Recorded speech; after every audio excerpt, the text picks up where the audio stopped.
Starting again. Testing audio. Testing audio. Is audio working?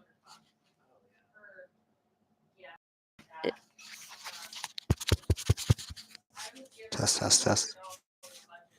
mute. Test.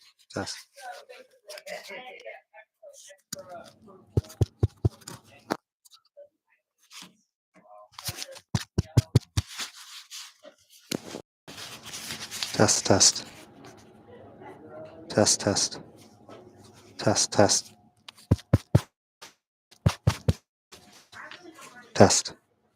Are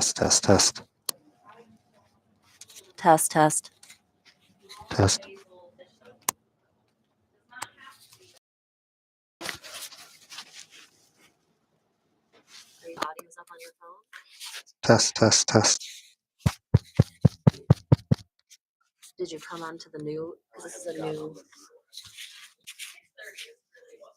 It really is. That was the goal. Yeah.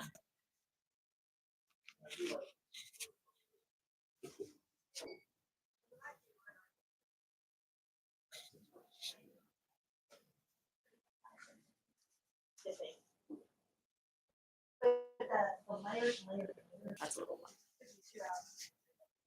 You want to hit this one? No. Yeah, if you go to Hobby Lobby jewelry section, has so many good things. Make molds up. This is this little set that I bought. It's like $3. It is so fast. I did all of those in that thing, like an hour. I did 3 things. We are working on audio. We are working on audio.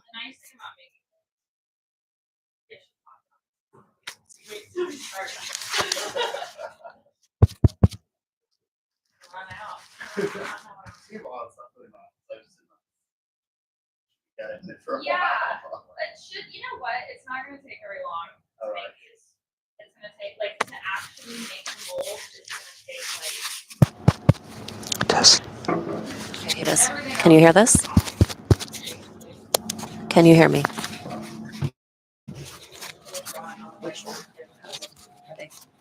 Testing.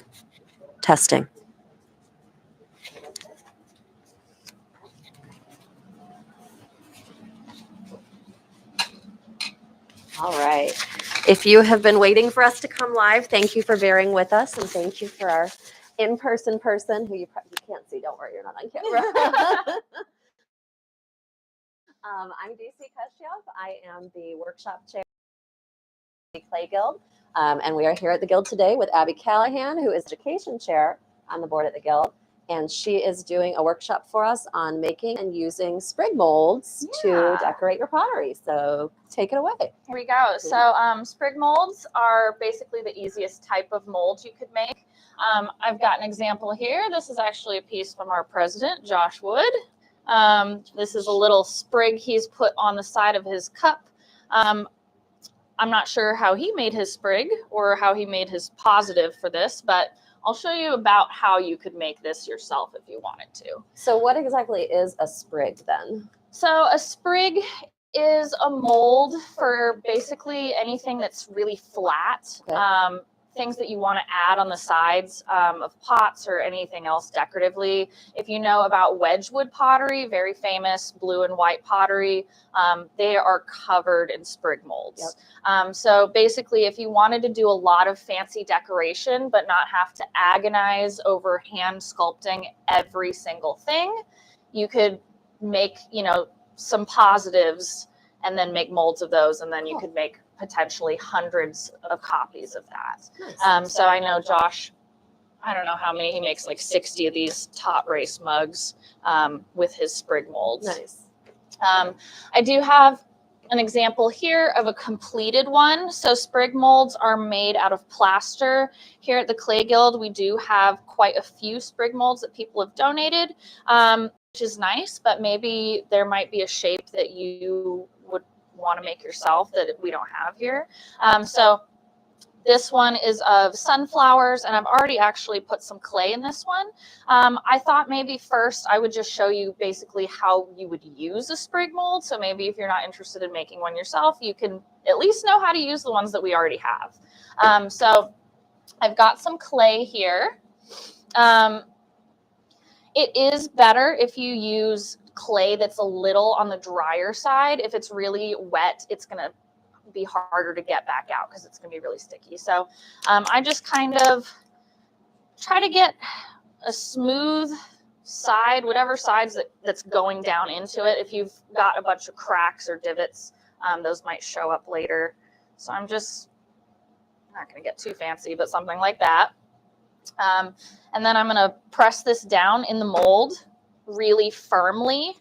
The reason we use plaster is because plaster is porous and it absorbs the moisture out of the clay. So over time, whatever piece of clay you have in there will start drying out and it'll be more easy to just pop right out of there. As compared to something like a silicone mold, which you can buy easily at most craft stores. They sell them in the cake decorating aisles. You can use some of these for clay as well, but they, again, stick really pretty well in there. So if you wanted to use one of these molds, you need to dust it with some cornstarch or some, maybe if you have dry clay around, like some dry powdered EPK or something, you could use that as well. Don't get cornstarch that's really like granular. I know they sell like, Yeah. basically it's like, what is that? It's like, it's almost like grits. Yeah. Don't do that. Put some of this in here.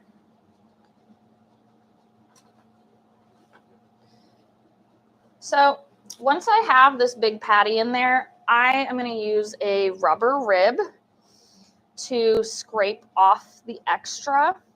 It is important that you use a rubber rib and not a metal one because the metal ones will damage the mold. Yep. And once they're damaged, there's no going back.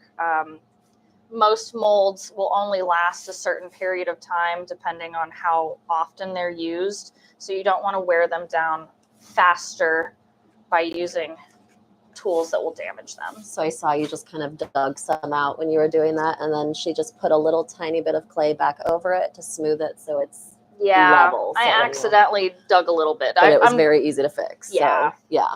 Just trying to get it totally flush, and then you can kind of, oops, don't do that.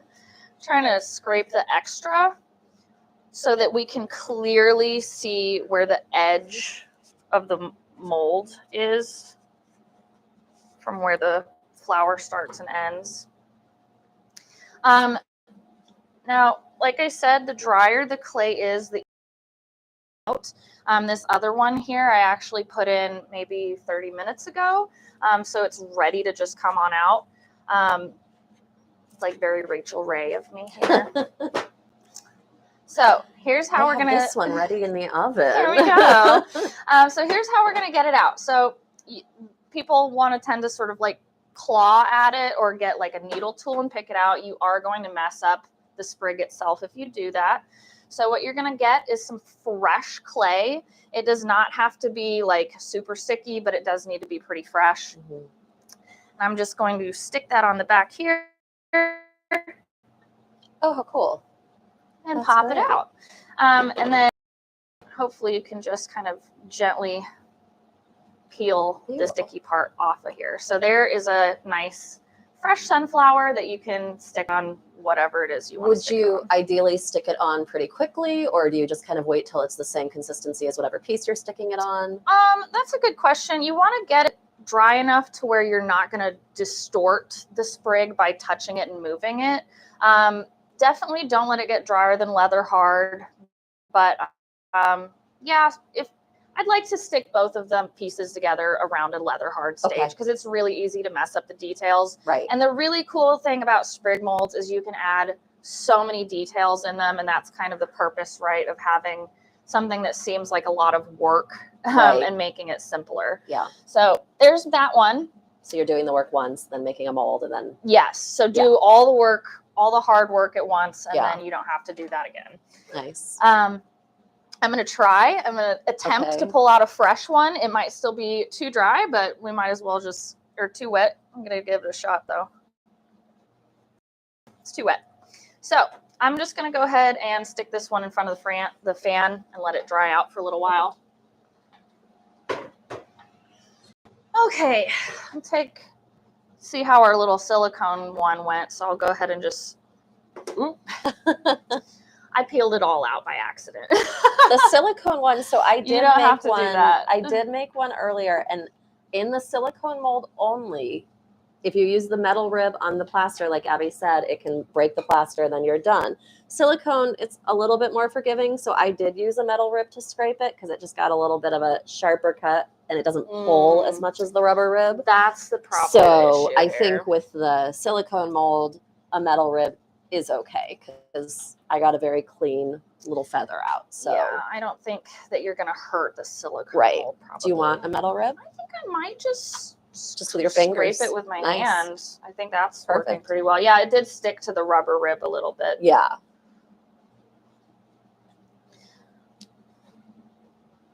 So if you take it out of the mold with all this excess clay, it's fine. You can cut around it, but it's just easier to take it all off before you remove the whole piece from the mold and get a nice clean edge that way. Yeah.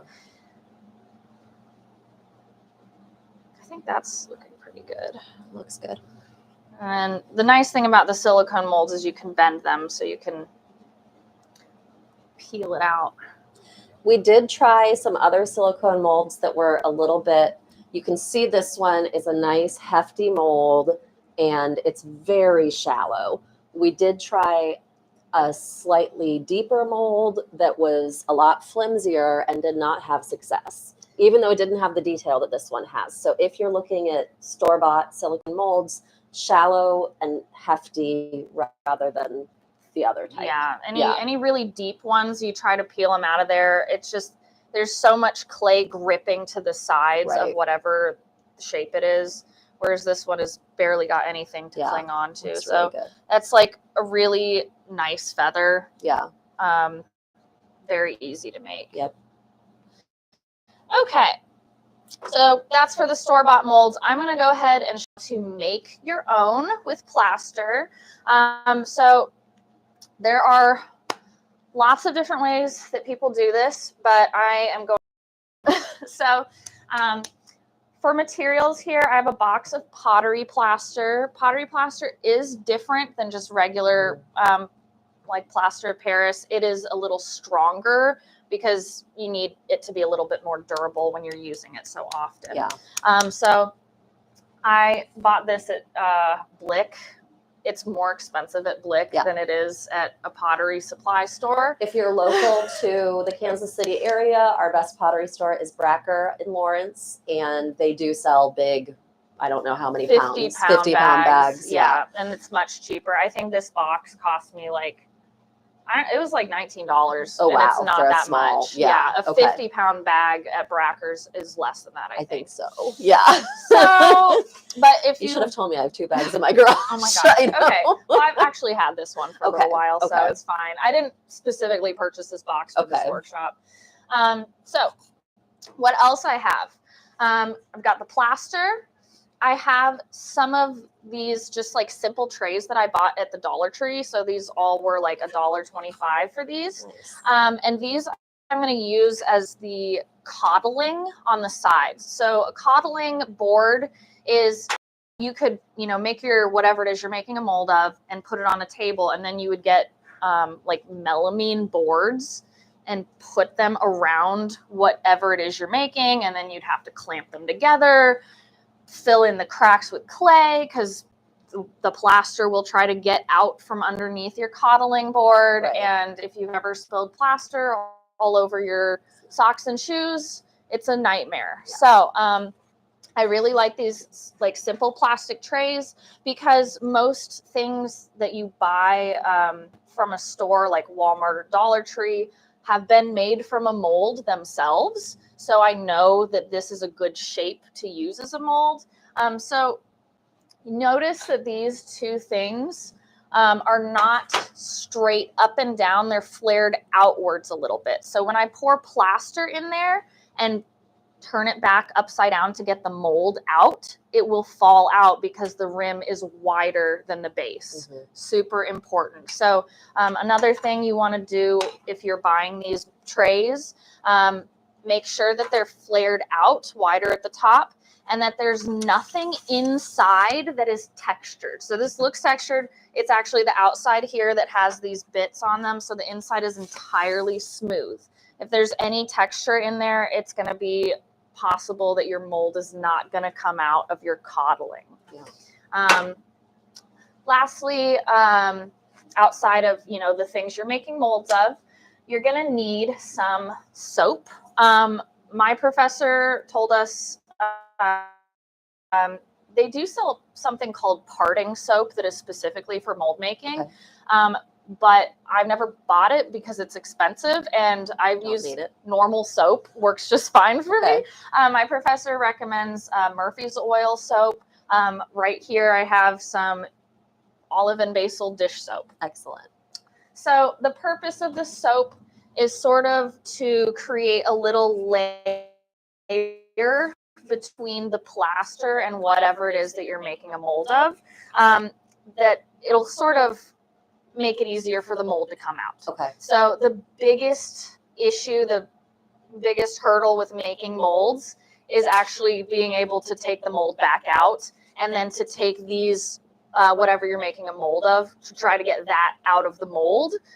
Often they're gonna want to stick, especially if what you're making a mold of is porous. So this medallion here I purchased at a craft store is made of wood, so it's very porous. If I pour just plaster straight on there, it is never coming back out. So what I've done is I've put 5 layers, I think, of soap all over this, and I hot glued the piece into this plastic tray. Okay.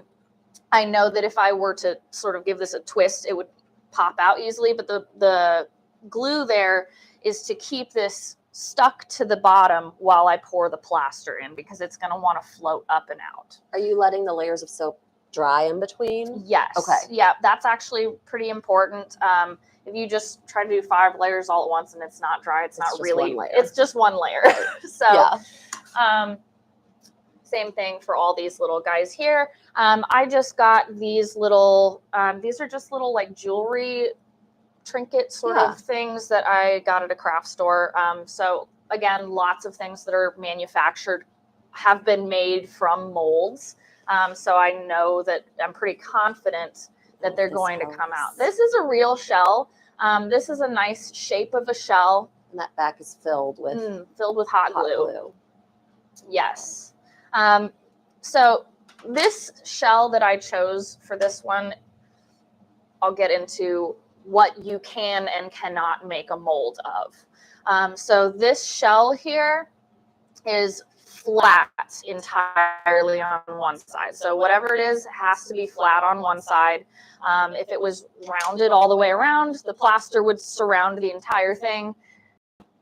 And then you just have a block of plaster with something trapped inside of it. Yeah. So essentially it has to, in the same way as this, that outer edge has to taper into the object, not out, or else it gets stuck. Yes. And if you notice, you know, you buy glasses, cups at the store, they're almost always flared out. Right. It comes from a mold. Right. So I'm going to draw a little bit on this whiteboard here to sort of give you some. I'll hold it up a little closer. Oh, okay. Does that work for you? Okay. All right. Okay. So let's say that we are making a mold of a cup, just a simple cup, right? I'm going to draw the mold upside down. Okay. Because that's how we would make it, right? We pour the plaster on top of this thing, so the mold itself is upside down. Okay. You remove the plaster, and then now it's right side up. Hopefully that makes sense. So if I were to have a cup, I would want something flared out like that. I would put it in some type of coddling.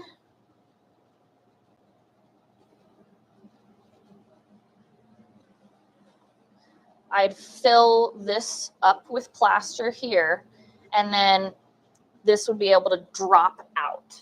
Okay, so let's say we want a different kind of cup. If you wanted a cup with some type of design, you could do like a step sort of thing, because each part here is more flared out than up here. Does that make sense?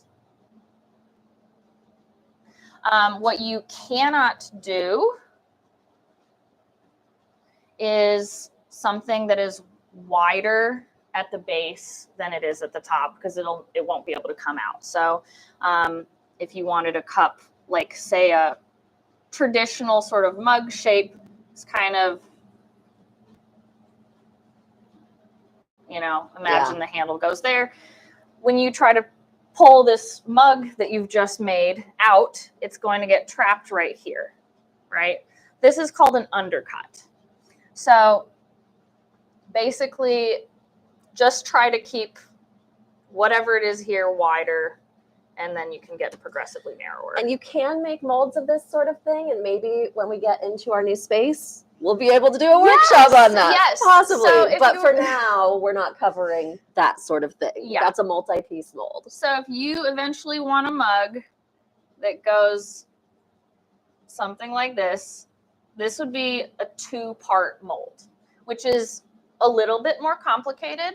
But again, we are working on our way to getting a new building that will have a... And we'll talk about that at the end. Yes. Oh my gosh. But we're going to have a plaster room in it. Yay. So I'm right here doing all this workshop in the KC Clay Guild's glaze room.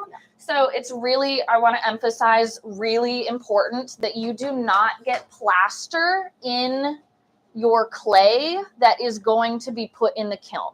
Clay or glaze. You just want to keep the plaster. We are going to be very clean because you don't want plaster going into a kiln, period. Yes. So the plaster could explode out of the side of your pot, could mess up your glaze recipe, whatever it is.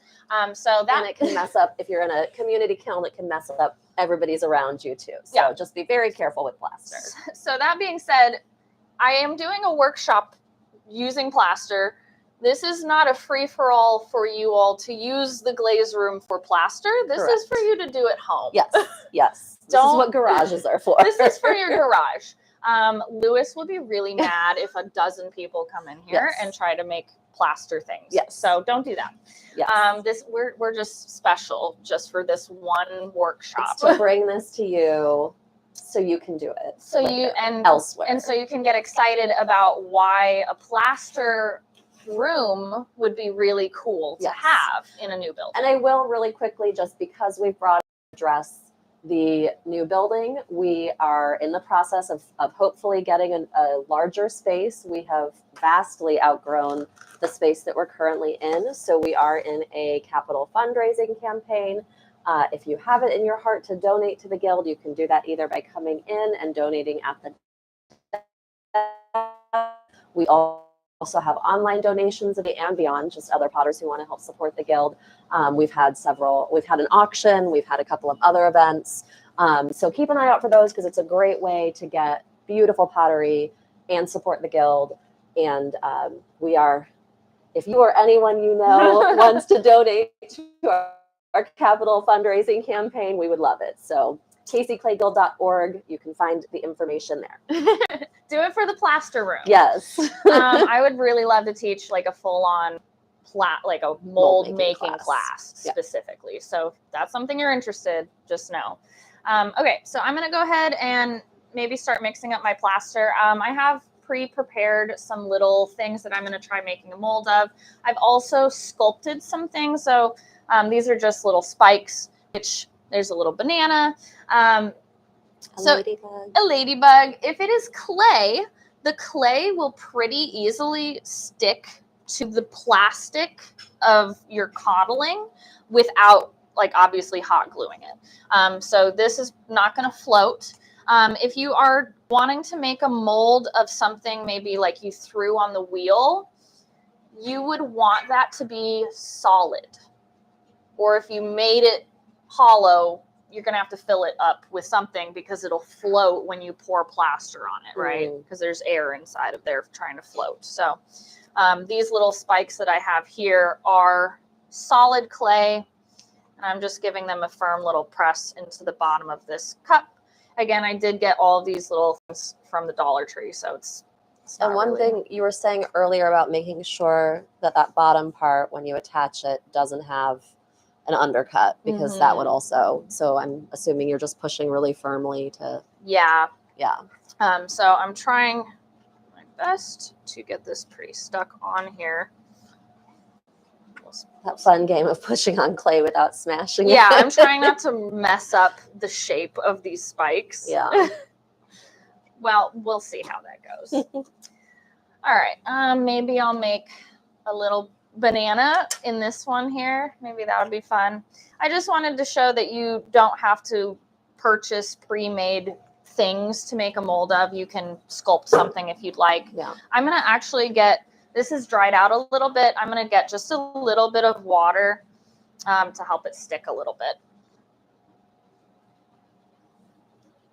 The nice thing about using something that you've sculpted yourself is you do not have to cover this with soap, because the positive part here you can just dig out. Okay. It's not going to get stuck, right? Because the material itself is. Alrighty, I'll stick that in there. All right, I'm going to go ahead and put on my mask. So if you are mixing up plaster, you do need to wear a respirator. So I'm going to get out of here because I didn't bring a respirator. So I'll sort of describe what I'm going to do here. Oh, all right. I thought she was like, I'm leaving. So I've got my bag of plaster here. I'm going to use just one of these to mix up the plaster in. Anything, a flexible bucket is really nice, or this is nice and flexible. What I'm going to do is find sort of the volume of however much I think the mold is going to be. So you could kind of do some little mental math here and say, you know, I want this to at least be like an inch thick. If it's thinner than an inch, it's going to be really fragile. So however much that is how much water I would put in here.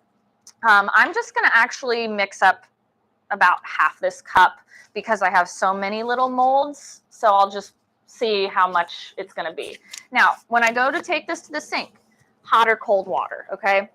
If you use hot water, the chemical process of the plaster going from liquid to solid is going to be much faster.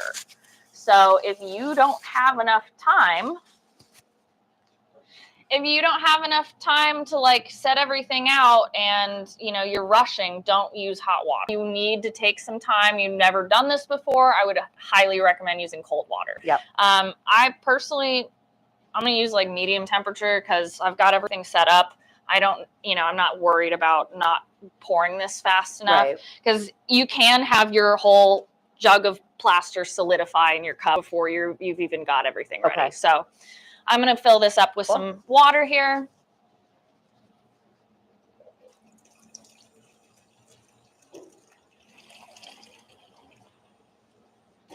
Okay. So then the total volume of this will be a little more with the plaster in it. So I'm pretty sure I'm going to have plenty for all of these things here. Now, you can look up a ratio online. There's like a normal ratio of plaster to water. Okay.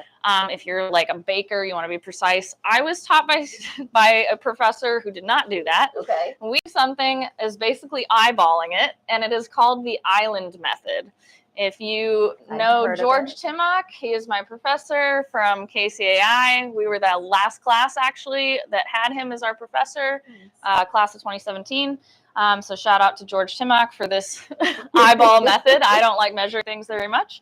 So what I'm going to do is I'm just going to shake handfuls of plaster into this cup of water until there's so much in there that an island of dry plaster is sitting above the surface of the water. Okay.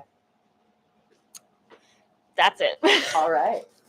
So I'm going to put this in here and I'm just going to grab handles and start shaking it in there. Cool. You don't want it to be clumpy, so try to loosen it up as you're doing this. If you can't, there we go.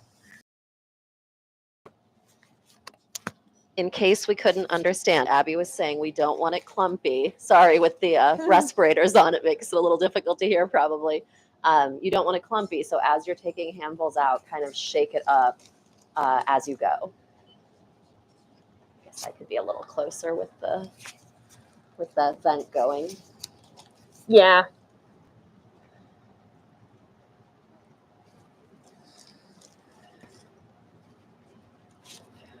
I'll And sweep again, this up. if you're in an area where there is other clay material like glaze or clay that you plan to work with or anything like that, clean up extremely well. You don't want any cross-contamination between the plaster and the clay, whether that's dry plaster or set plaster. You just do not want that cross-contamination. So that's why a garage or, somewhere away from where you do your clay work is an ideal place to do this. We'll just make sure, keep it neat and clean up really well. There's my island.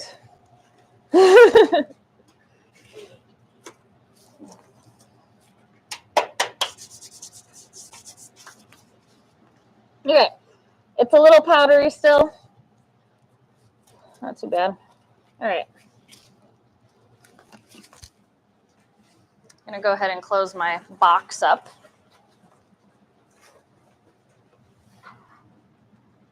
Thank you. Yeah. Okay, so you can stick your hand in this. It's not gonna hurt you. I'm just gonna stick my hand in there and I'm gonna squish all the clumps. Cool. And one thing working with plaster, it will get warm. Like that's part of the reaction. You'll feel it getting warm at some points after it's poured, hopefully hot. Yes. So if it's getting warm while your hand is in there, you are out of time. You better pour it. Yeah. You definitely want to pour it before it's getting warm. Otherwise, you're like way too late. So right now, I'm just gently making sure there's no clumps. After you stir, also the faster it will set. Okay.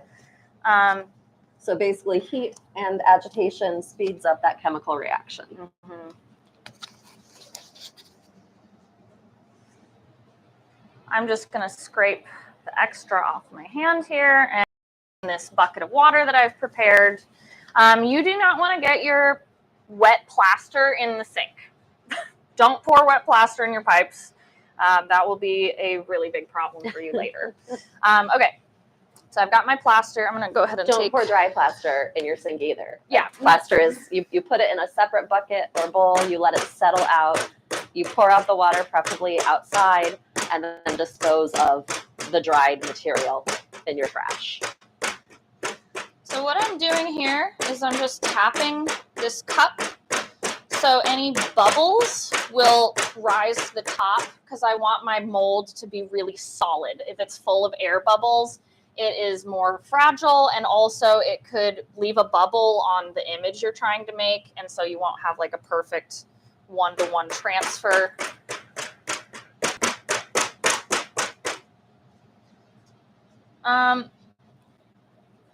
This is something that my professor taught me that I'm not sure is, I don't know if this is entirely necessary, but I do it anyway. Popping the top ones. Yeah, I just kind of gently scrape the bubbles off the top and pop them. That works nicely. Here we go. A little wash off again, sorry. No worries. Okay. I'm going to go ahead and pour this. Now, when you pour it, you don't want to just dump it straight into the middle because it'll be splashing and it'll add more air bubbles to this. So I'm going to try my best to pour it down the side. If you have a little mold like this, it's pretty easy. Mm-hmm.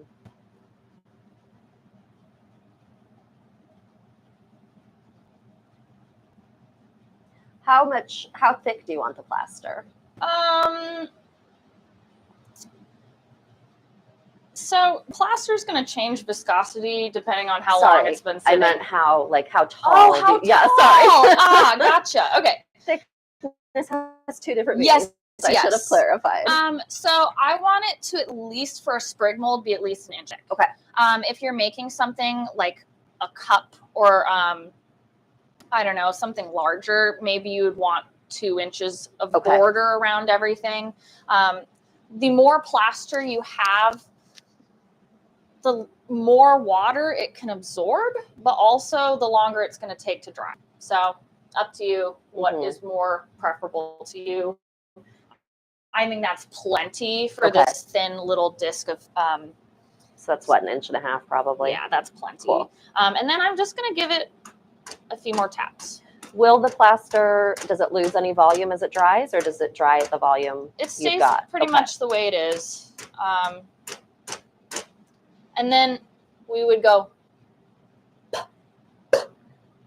Kind of pop the bubbles. I don't think that worked as well as dragging them. I don't know. George, let me know. Did we really need to blow into the top? Did we really need to scrape the top? Yeah. It's always worked for me. It so I'm looks not like gonna... they are clearing out, so yeah. George Timmock's work. Look it up. George spelled typical way, Timmock. He, last I knew, was making molds that had like an unreal amount of pieces to them. I mean, like molds that had like 40 pieces, which personally to me sounds like a nightmare. Yeah. But he has fun with it, so. That's cool. Okay, I'm gonna go ahead and pour my other ones. So it's really nice to make all your molds at once like this, so you don't have to mix up multiple batches of plaster. Plaster cleanup is a process, so it is nice to just kind of have an assembly line going. Yeah.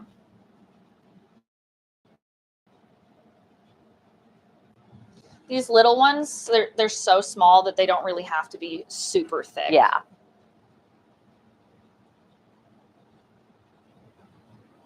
I looked for the best shell I could find that looked like it didn't have any undercuts on it. Nice. So if you are making something out of a found object like a shell, really look it over to see if there are any undercuts where the plaster gets underneath it and then you can't pull it out of the mold later.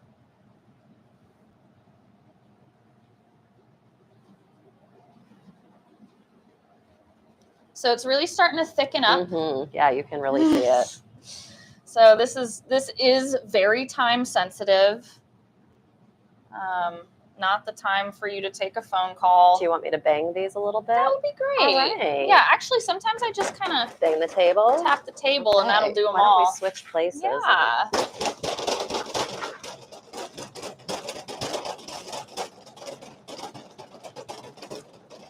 This banana might need a little bit more. It's kind of peeking out of the Oh no, not the banana. You know what? I probably put a little much in this guy. Yeah. Just gonna scoop some out. Sounds good. There we go. Perfect.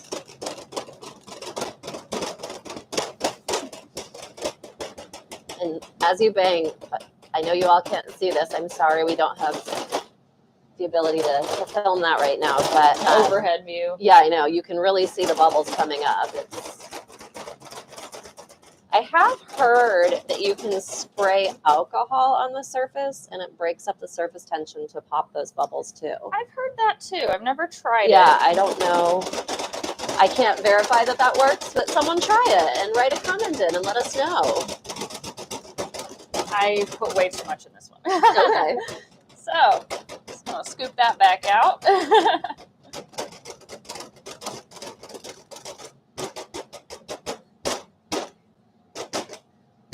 It's probably very annoying noise for people watching. There we go.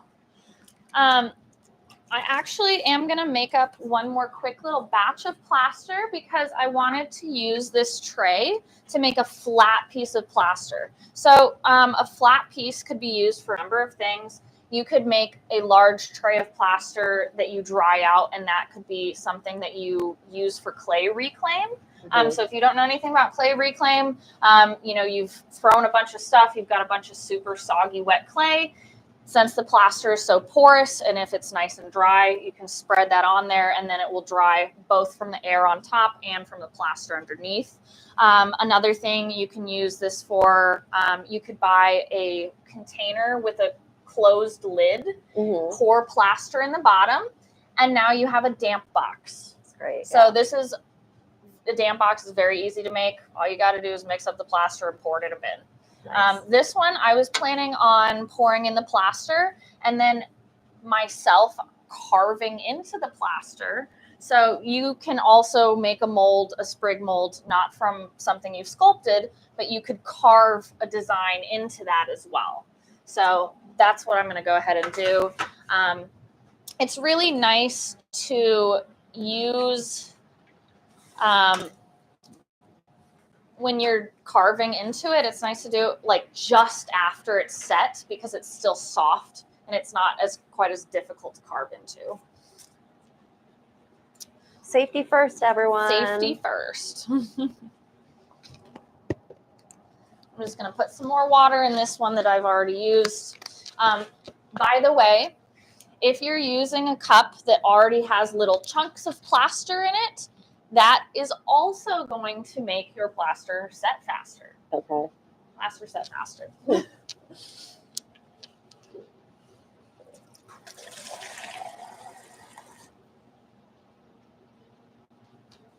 That's okay though.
Okay.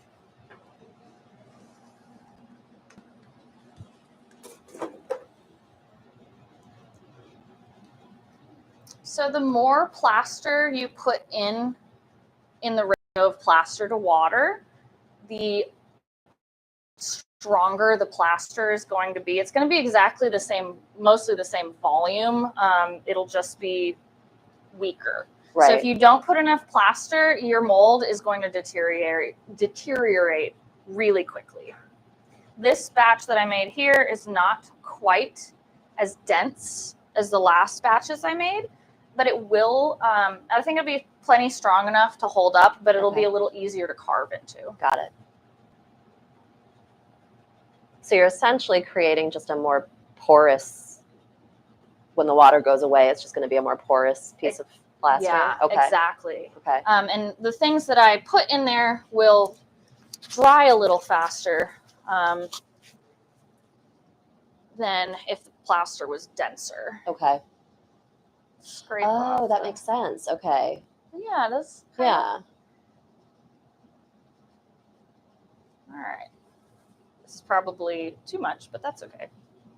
So because there's no actual like piece of something that you're making a sprig, you don't have to do the soap. No. It'll just, okay. And mostly these, like the plastic that I'm pouring this into, because it does not have any pores in it, it usually will just pop right out. Cool. I mean, I didn't probably need to soap the coddling molds themselves, Okay. but I just did because I was already in there with the soap. Right. But this should probably just come out really Nice. easily. Now, this here, I'm not going to wash in the sink or anything. I'm going to let the plaster, and because I'm using a flexible container, all these little bits will crack and fall off, and then I can just shake the bits into a trash can. Cool. It'll come out really easily. One last little rinse. Just a note, if you are doing anything with plaster, do not wear anything that you like. It's not going to come out if it gets in your jeans or your you know, heaven forbid, like your suede shoes, it's not coming out. So just know. I'm wearing suede shoes. Okay. It's all right. We haven't gotten any on them. I could have planned a little bit better for the day. Luckily, I don't think we'll get it too bad. It, like I said, is really pretty clean if you have these pre-made little coddling boards. Yeah. If you're making your own coddling board, you are Be careful. tempting fate. Yeah. I mean, to be fair, I wore these to the clay guild, so I have to be ready to sacrifice. That's true, true. All right. I'm going to let these set up for a little while. You can, yeah, we don't have an above camera. I can't hold them up because then I will pour the plaster out. This is going to be slightly annoying view, but let's do this. Yeah, so can you see the bubbles? Go ahead and give it a little scrape to the side. Get rid of those bubbles.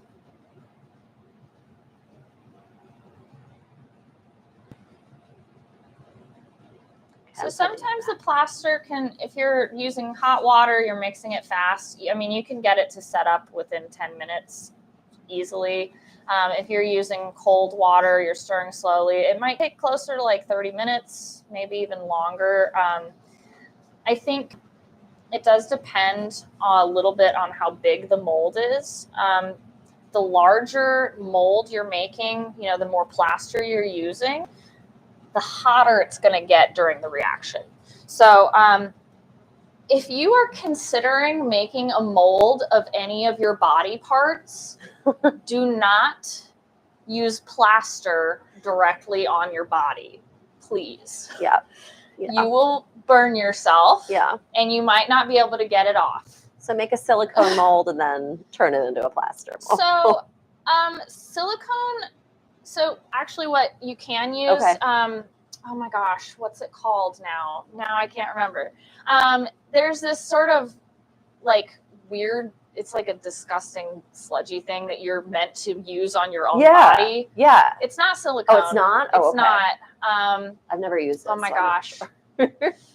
It's like a really weird, it's what they use for your teeth. Okay. When you're getting a mold of your teeth. Yep. That's Okay. what you can use that on your body. Okay. That I know what that's called too. And You know when you're getting like braces or whatever. Yeah. Yeah. You can use that on your body, and then you would have like this weird rubbery thing. Yeah. And then you could pour in that, you could pour silicone. And that could be a solid version, like say, of your hand that is silicone. Right. Then you could make a plaster mold of the silicone version. So there's lots of silicone thing out of, so you make the mold. Alginate. That's what it's called. Alginate. That's it. Yes. Yes. Yep. Okay. You make the mold, you pour silicone in to make alginate. a positive, and then you make a negative plaster mold, which you'll then put your clay in to create your thing. Yes. If you make an alginate mold, people want to just skip all those other steps and use the alginate. The clay it's not going to work. The alginate doesn't hold up very good. It sticks. So yeah, if you're going to do a body part, you're going to have to do those multiple steps, which is kind of a pain, but that's what you get. So these are not quite solid yet. I can tell that they're pretty close though. What you can do is you can just like gently feel over top. If you start to feel heat coming off, then they're starting to set. Yeah. So they're not quite done yet. Usually, so let's talk about when do we try to demold. Yeah. So you definitely want it to set first. You want it to have gotten all the way hot. Until it's cooled down most of the ways. If I'm being a little impatient, I them out when they're still a little warm. Okay. But yeah, you don't want to do it like, oh, it's steaming hot, I'm going to take it out right now because it's still a little fragile. Yeah. I wish that they were almost ready, but maybe I should have used hot water and we could have just. The end result though is something like what we had at the very beginning. Yes. So. And then let's see if this one comes back out.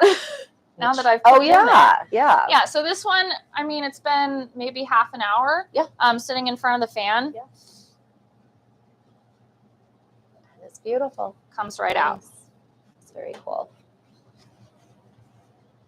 So if you are doing sprig molds, yeah, definitely get a box fan or something that you can set these in front of. Yeah. Also, the more you use the molds, the more water they're absorbing and the stickier the clay is going to be, and it's going to be harder to take them out. So Okay. you can't use this indefinitely in one day because it's just going to get really soggy at a certain point. Yeah. I made these really big press tile molds. Do you remember those?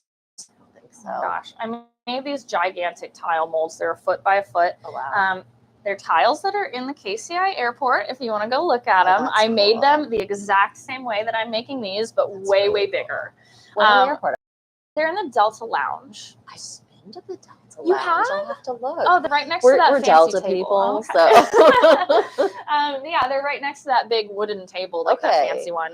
I'll have to look. So I That's made those awesome. the same way as I made these. I don't know what I was getting at with that.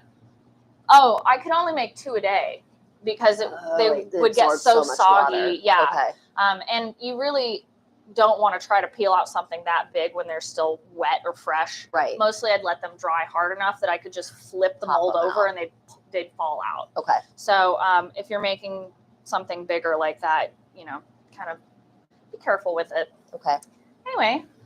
All right. So maybe we will let these set up, and then it won't be live, but I'll edit in later. We'll come and unmold them, and I'll edit in later Yeah. us taking them out. Does that make sense? That sounds good. Okay. Yeah. I did want to say one more thing. If you're making, sculpting your own thing to make a mold of, it is a little difficult to sort of, maybe you're really good at sculpting with fresh clay, but I think for something with fine detail, it's actually easier. I've made these little cookies. They're flat on the bottom. This is leather hard now, and now I can carve into it, and it would be much easier to sort of get some crisp details with this That makes sense. than trying to sculpt it. So if that's a route you want to go, that's what I would recommend. Sort of, if you're carving in a piece, you want it to be closer to leather hard Yeah. to get, yeah.